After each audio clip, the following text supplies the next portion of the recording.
Hello there, thank you so much for watching. This is a CNBC Africa special and I'm Eugene. Anangwe. Now, Africa's largest international gathering of decision makers and financiers from the continent's private sector, Africa CEO Forum, will be taking place here in Kigali in March next year. The forum is an opportunity to discuss how to modernize Africa's economy.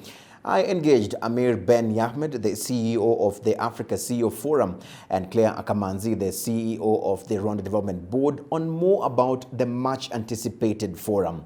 That conversation is coming up shortly, but first, let's take a look at how the press briefing on this event and other areas of cooperation between Rwanda and the Africa CEO Forum went down. As RDB, we're very excited on behalf of the government of Rwanda to partner with them to bring that forum to Rwanda, because it responds to two key priorities that we have in our country and that we are working very hard to advance as we develop our economy.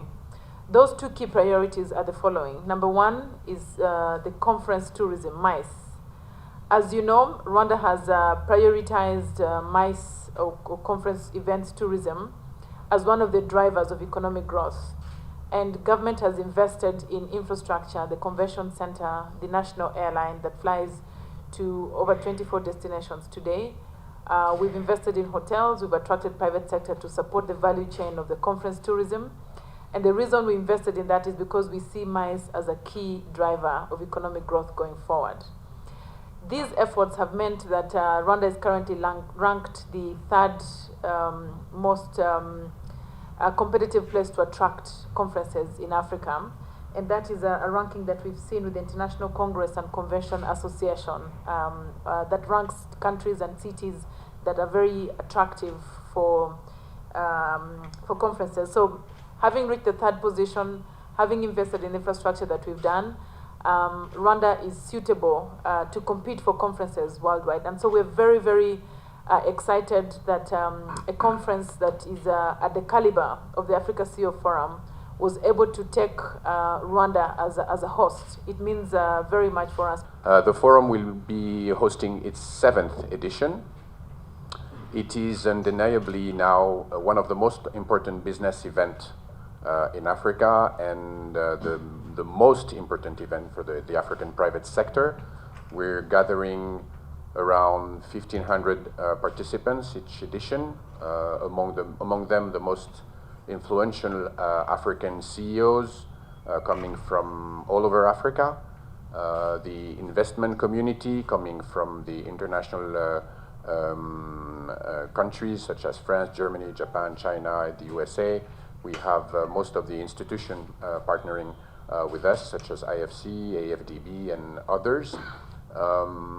For a long time, we have kept the forum dedicated to the private sector. The first 3 editions were really dedicated to create a community of African CEOs, to help them get to know each other and to create a community that could debate on how to engage African economies in the reform territory, in modernizing themselves to contribute to a private-led sector growth in Africa. Well, why don't we now then jump into this conversation that I had with Ben Yahmed, the CEO of Africa CEO Forum, and Clare Akamanzi, the Chief Executive Officer of the Rwanda Development Board.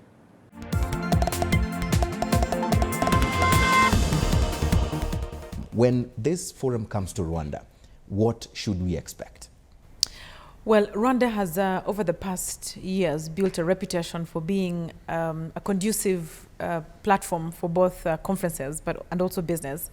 And so what participants will expect when they come to Rwanda is what we've built over time. And that's a track record of an organized, peaceful, safe, clean atmosphere where conference participants can be very comfortable, very relaxed, while at the same time very focused on their business discussions. That is an environment that we've built over time, and we expect that when the CEO Forum comes to Rwanda, they will experience that we've built over the years. Right. Are you under any sort of pressure to beat the past, hosts of this forum? Well, I'm sure the Africa CEO Forum likes to get better every year, and so we will join them in creating a better and even bigger platform going forward. I mean, you had so many choices to pick from over the 50 African countries on who would host this forum after Abidjan. Why Rwanda? Back to your previous question, I think Rwanda has shown that it doesn't need pressure to do things well. So we're thrilled to do that in Rwanda. The reason why we chose Kigali, first of all, we started this conversation last year with Rwanda. We have always thought that Rwanda, especially thanks to its numerous investment in terms of infrastructure, this magnificent convention center that they have built, was a great place to host a conference.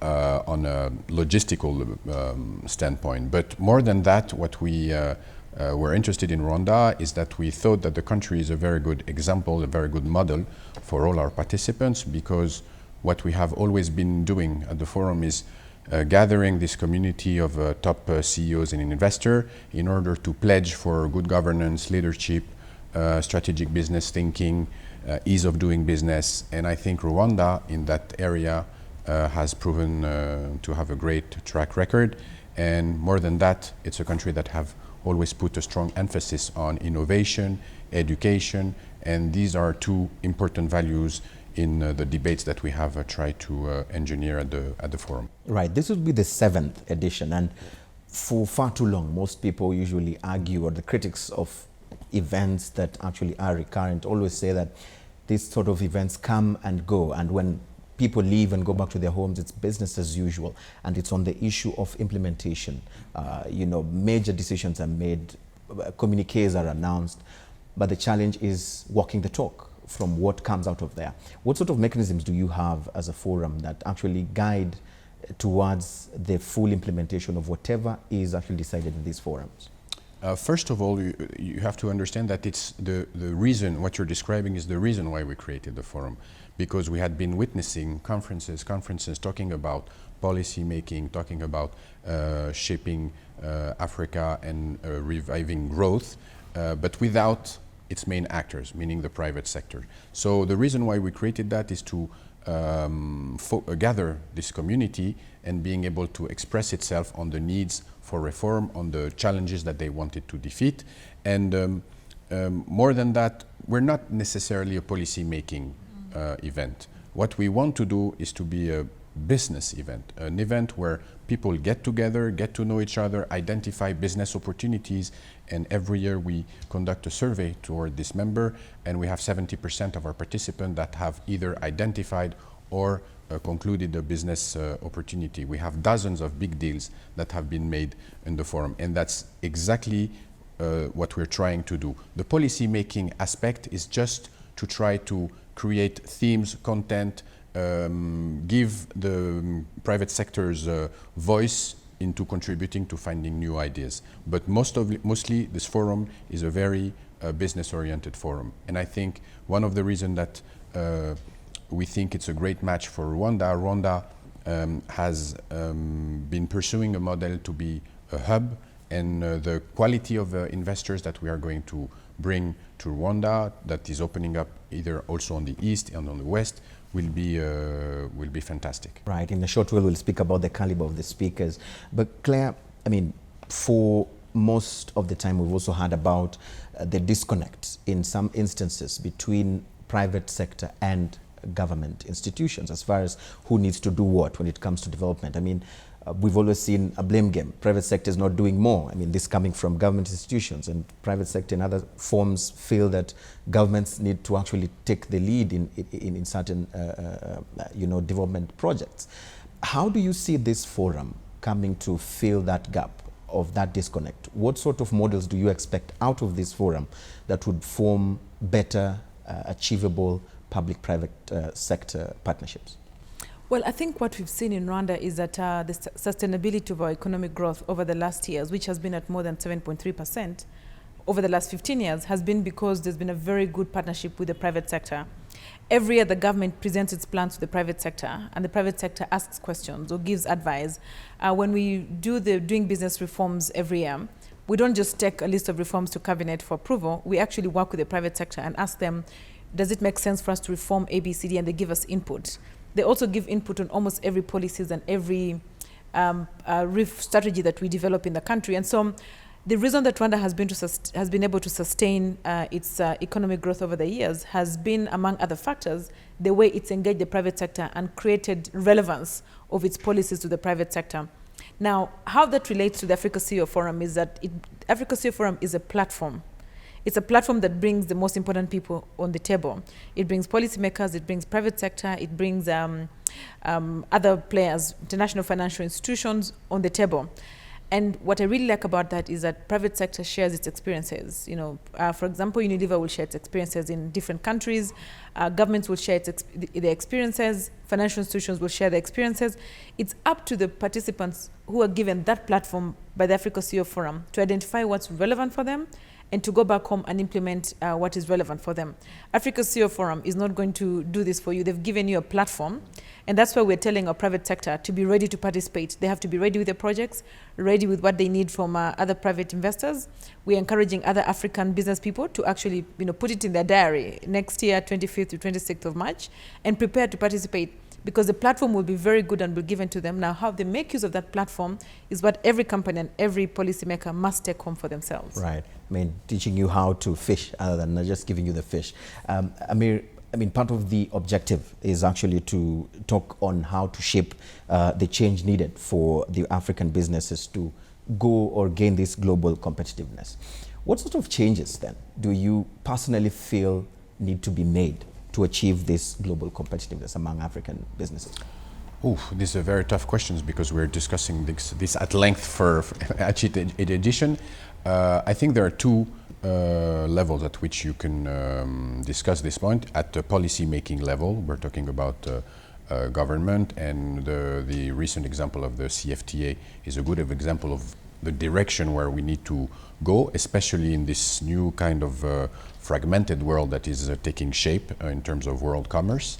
The other thing is at the private sector level. I think we're reaching a kind of plateau for private sector companies in Africa. Mostly we had a great run from 2000 to 2015, seeing the rise of a numerous private sector family business getting bigger and bigger. But what is a specific issue for us right now is the transmission of this company.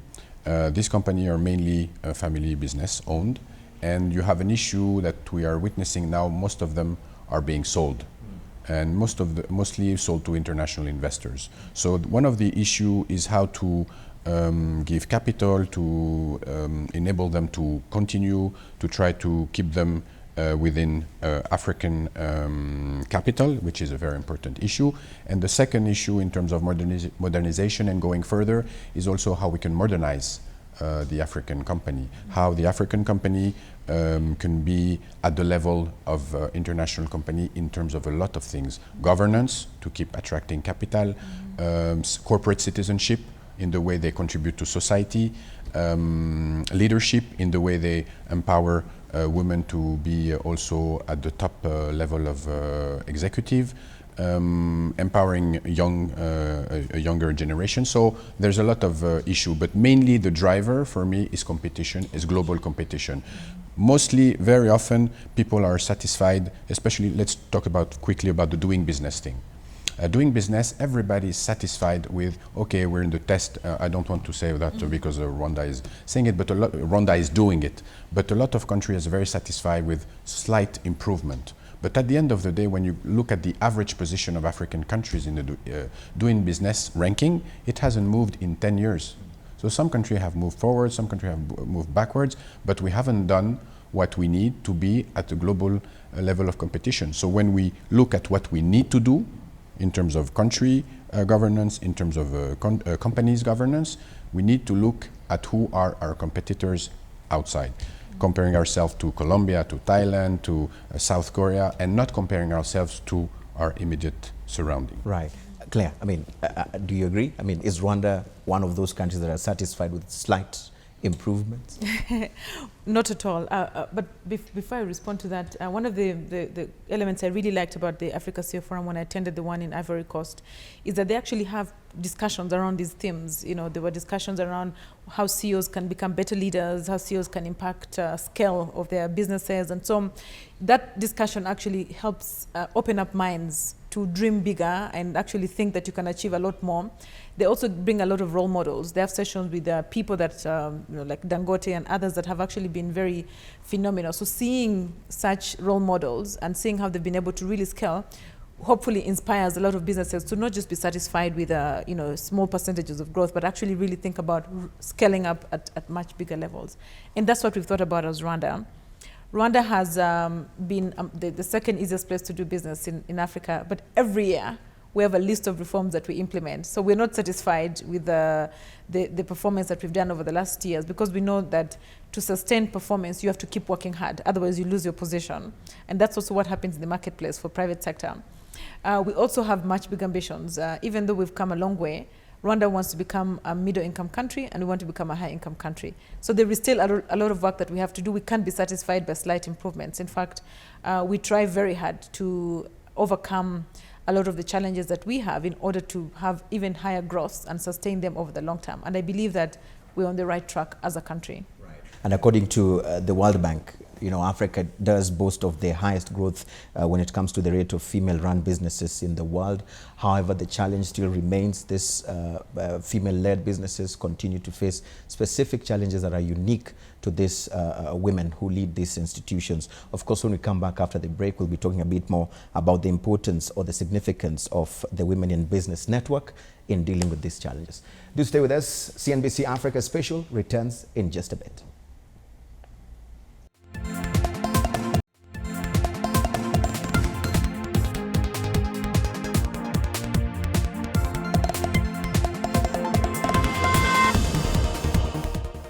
And welcome back. This is CNBC Africa Special. I'm Eugene.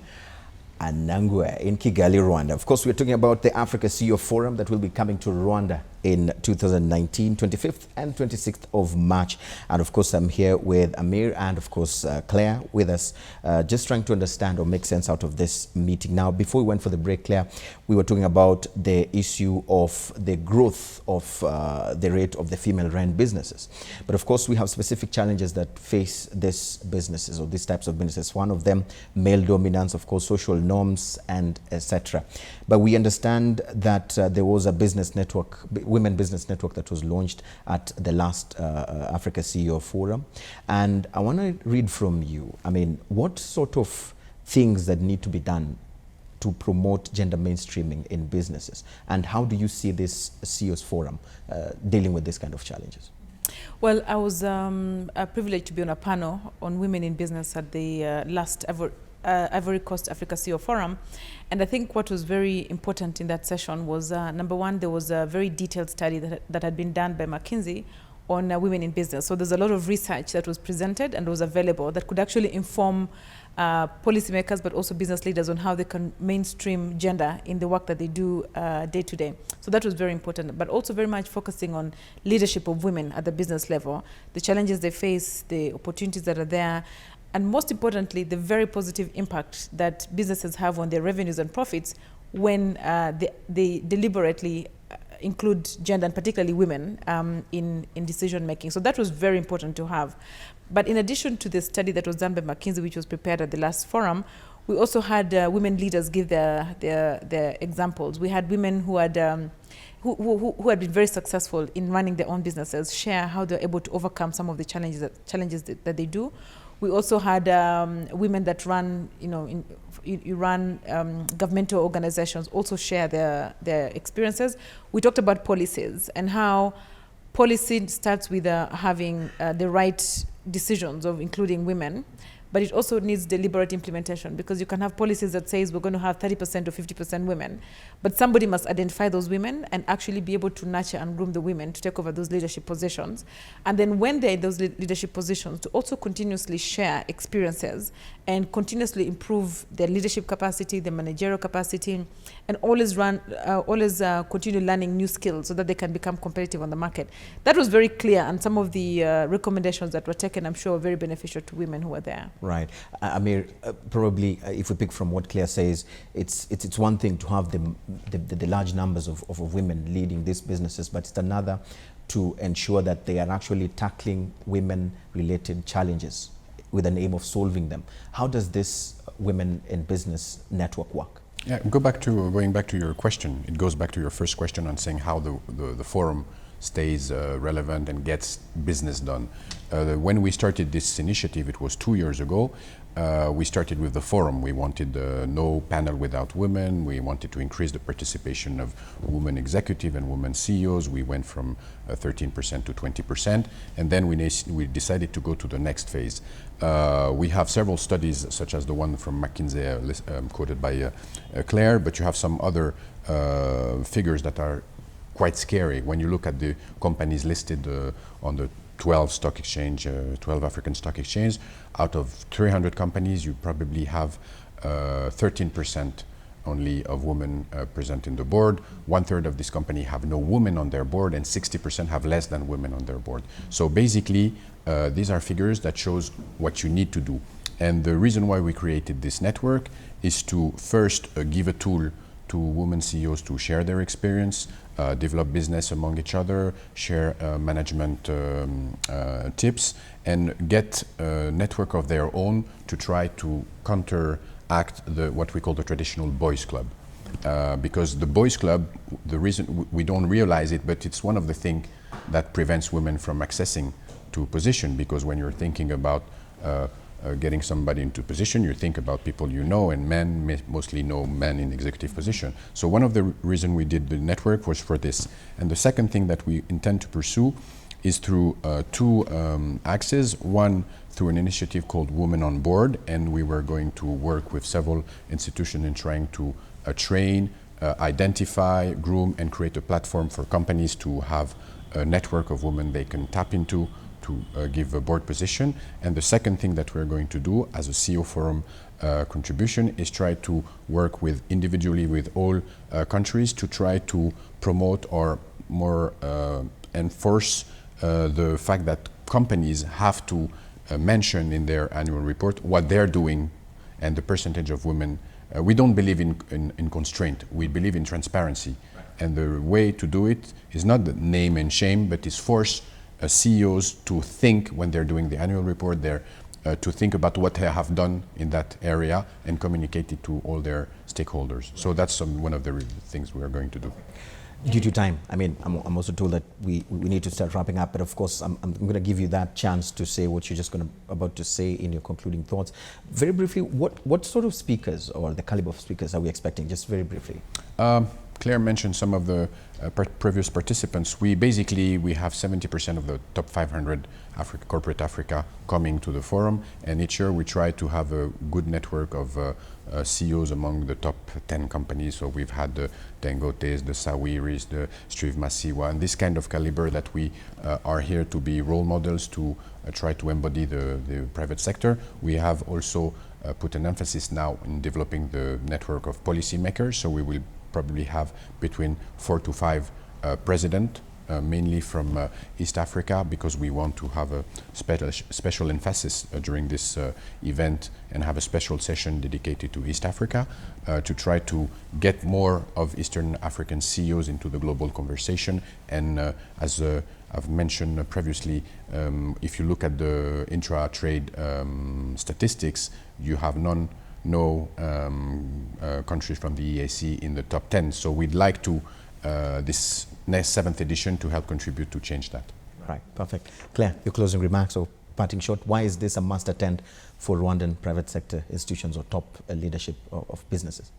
Well, for Rwandan private sector, we really encourage them to take interest in this forum because it will be a platform that they can interact with potential partners A lot of Rwandans have expansion plans for their respective businesses. Some of them are looking for financing partners who can help them expand their businesses, or joint ventures, or people that are looking to invest in Rwanda and are looking for local partners. So we are hoping that Rwandan businesses can position themselves and get ready specifically to negotiate deals with the different private sector that will be here. For the private sector that's coming out of Rwanda and other visitors that we'll have, we hope to share with them what we have in Rwanda, as well as to learn from them what they've been able to do in their respective countries or their businesses. But we also hope that some of the milestones we've been able to achieve as a country, whether it's on gender parity or ease of doing business or peace, security, that we will have a platform to also share how we've been able to achieve this by them seeing it firsthand in the country. Thank you so much, Claire. Thank you so much, Amir, for your time. Indeed, that's where we wrap up CNBC Africa Special. Right here from Kigali, we're speaking about the Africa CEO Forum that is going to be held in Rwanda 25th and the 26th of March 2019. Thank you so much for watching. I'm Eugene. Anangwe. Goodbye for now.